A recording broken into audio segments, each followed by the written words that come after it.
Bonjour les amis, cette semaine je vais vous faire un retour sur ce magnifique stage d'approche matricielle que j'ai eu la chance en fait de vivre la semaine dernière à Marrakech.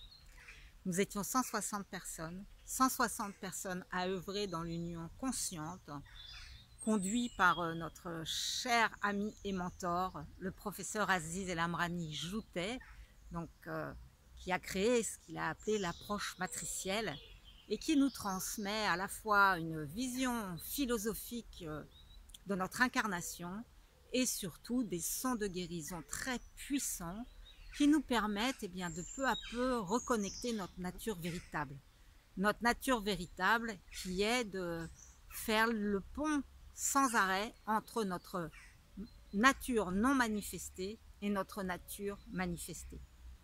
Pour vous redonner une image un peu plus concrète de comment j'envisage aujourd'hui notre réalité observée, et je ne suis pas la seule, c'est vraiment la vision qui est transmise par toute l'approche quantique scientifique aujourd'hui et qui rejoint toutes les traditions spirituelles depuis la nuit des temps, c'est qu'en fait, comme au départ, bien que tout soit simultané, il y a un champ de tous les possibles qui contient toutes les variables inimaginables, infinies, mais en potentiel.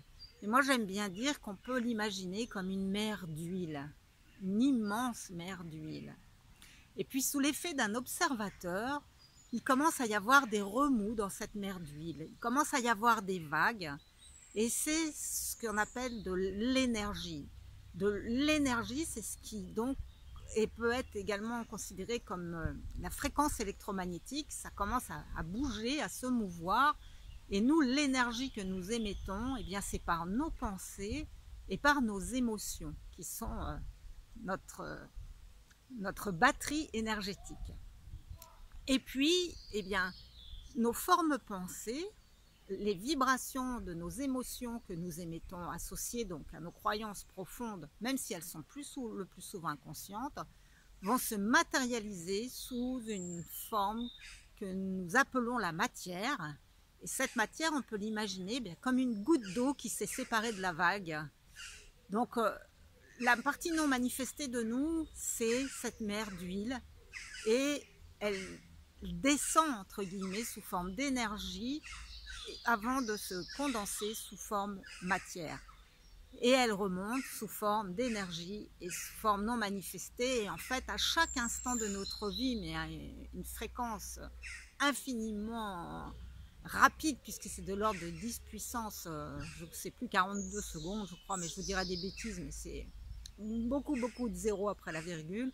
Nous passons notre temps à faire ce va-et-vient entre le non manifesté et le manifesté.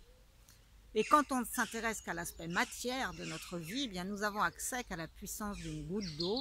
Quand on commence à s'intéresser à l'aspect énergétique, on commence à avoir plus déjà de capacité.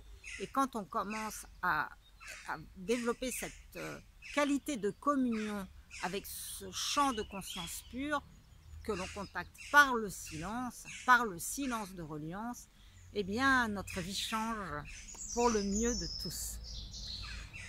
Et donc, pendant ce stage, Aziz nous a vraiment proposé des sons de guérison, plus particulièrement tournés vers deux axes.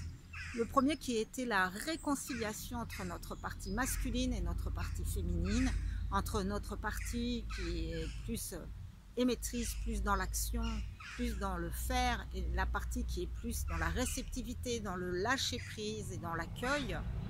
Donc d'harmoniser ces deux polarités en nous grâce à l'union consciente qui permet d'accueillir ces deux aspects de nous pour se réunifier, qui se réunifient à l'intérieur de nous. Et également, il nous a amené à conscientiser et pareil, à alchimiser grâce à des sons particuliers ce qu'il appelle le conflit d'incarnation. Le conflit d'incarnation, c'est donc ce fait que avant d'être dans un corps comme ça, limité et limitant, nous étions dans cet espace vibrationnel, informationnel infini, et que entrer dans une forme, c'est subir une restriction informationnelle très violente, j'ai envie de dire, et qui nous donne toujours cette nostalgie de l'ailleurs, qui nous donne cette difficulté à nous incarner pleinement, et dès qu'on a une difficulté, dire finalement c'était mieux ailleurs, et parfois nous emmener dans des envies, si ce n'est de suicide, en tout cas d'auto-sabotage. Et donc ce conflit de forme, c'est vraiment de choisir d'entrer dans cette forme limitante et limitée, et également ensuite de choisir d'épouser cette forme et de l'aimer, et d'arrêter de se dire ah ben j'ai une ride de trop là, j'ai le ventre un peu lâche, j'ai les seins qui tombent, je suis trop gros, je suis trop maigre, je suis trop lâche, je suis trop comme ceci et pas assez comme cela. Donc apprendre à nous aimer inconditionnellement, c'est entrer dans cette forme. Et c'est par cet amour inconditionnel de la forme, dans la forme, eh bien que nous retrouvons peu à peu cette capacité d'ouverture à cet amour qui est absolument partout, mais que nous refusons par nos fréquences de séparation intérieure et nos rejets de nous-mêmes. Donc ça a été une magnifique expérience de réconciliation, d'unification avec différentes parts de nous-mêmes, avec les autres et avec le tout. Et j'ai à cœur aussi de vous partager une prise de conscience qu'il nous a offert, qui était déjà là, mais moi qui est venu me marquer, qui est le fait que, entrer dans l'approche matricielle, c'est une philosophie qui nous invite, nous incite, nous apprend à vibrer la bonne nouvelle et à laisser de côté les mauvaises nouvelles. Pourquoi? C'est très simple, c'est-à-dire que lorsque vous prenez votre téléphone, si quelqu'un à l'autre bout du fil vous dit « Allô, ah c'est toi, ah je suis contente de t'avoir parce que faut que je t'ai en direct, tu sais, j'ai vraiment une mauvaise nouvelle à t'annoncer. » Qu'est-ce qui se passe dans votre corps? Immédiatement, on va avoir le cœur qui se met à battre, on va avoir des sueurs froides. Toute notre physiologie va se mettre en mode stress. Et donc, plus particulièrement quand on est thérapeute, qu'est-ce qui se passe quand on annonce des mauvaises nouvelles ou quand on est soignant, quand on est investi de quand même une certaine aura d'autorité par un certain savoir ou une confiance que nous offre la personne qui vient vers nous, eh bien la mauvaise nouvelle, elle va rétrécir le patient, elle va le contracter, elle va le mettre en mode stress. Et le mode stress, il va donc comme projeter sa conscience à l'extérieur en se demandant d'où va venir le prochain danger. Et vous voyez bien que quand je suis comme cela, je me crée une armure, je me condense. Et en me condensant, je rétrécis mon corps énergétique. Et ce corps énergétique, qui est rétréci, c'est comme une éjection quelque part d'énergie qui est récupérée par le thérapeute. Et donc, comme le dit Aziz, en fait, quand on est un thérapeute ou un soignant et qu'on insiste sur les mauvaises nouvelles, qu'est-ce qu'on fait? Ça devrait être le patient qui nous paye parce qu'en fait, on le vampirise, on récupère toute son énergie. Et ça, c'est valable absolument dans tous les secteurs de notre vie. Il m'a fallu du temps pour arrêter de râler après la société, par exemple.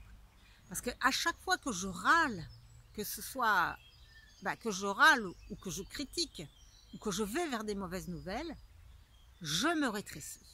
Et je rétrécis aussi les autres. Donc, j'ai fait tout un post sur J'arrête de râler qui va dans le même sens.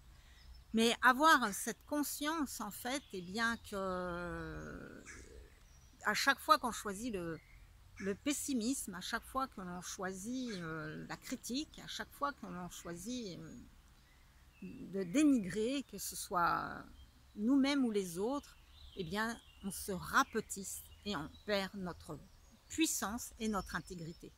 Alors, bien sûr, c'est pas juste dans ce post de 10 minutes qu'on va pouvoir complètement changer ce comportement, puisqu'il n'est bien sûr le plus souvent inconscient, et même quand il est conscient, après on ne peut pas changer juste parce qu'on le décide. c'est tout un chemin et c'est en cela que mon accompagnement ou celui d'autres personnes peut vraiment être profondément bénéfique pour mettre à jour tous les programmes inconscients et les transformer par leur accueil, parce que j'ai traversé ce chemin et que je le vibre et que je peux donc vous le transmettre, que ça va être possible. Mais en tout cas, je trouve ça bien déjà de l'avoir à la conscience. Donc, merci pour votre écoute. Très belle semaine à vous. Je vous embrasse.